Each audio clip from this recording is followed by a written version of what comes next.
Welcome. Today, we're diving into how you can easily check the time you spend on Instagram with the latest update. Keeping track of your social media usage is important for maintaining a healthy balance, and Instagram makes it simple to see exactly how much time you're dedicating to the app. First, open the Instagram app on your device and head straight to your profile. You'll find your profile icon at the bottom right corner of the screen.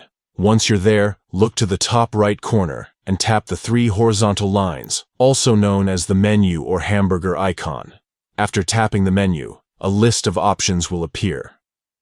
Find and tap on Your Activity. This section is designed to give you insights into your Instagram habits, including time spent, interactions, and more. Now, within Your Activity, tap on Time Spent. Here, Instagram displays a detailed overview of your daily average time on the app. You can see how many minutes or hours you've spent each day over the past week. This feature helps you become more aware of your usage patterns and can guide you if you want to cut down on screen time. If you want to manage your time better, Instagram also offers tools like setting daily reminders that alert you when you've reached a certain amount of usage.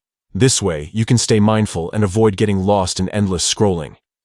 So, to recap, open Instagram, go to your profile, tap the menu icon at the top right, select Your Activity, and then tap Time Spent to see your usage stats. It's a quick and straightforward way to keep track of your Instagram habits. Taking a moment to check your time spent on Instagram can help you stay in control and make your social media experience more intentional. Give it a try today and see how much time you're really spending on the app.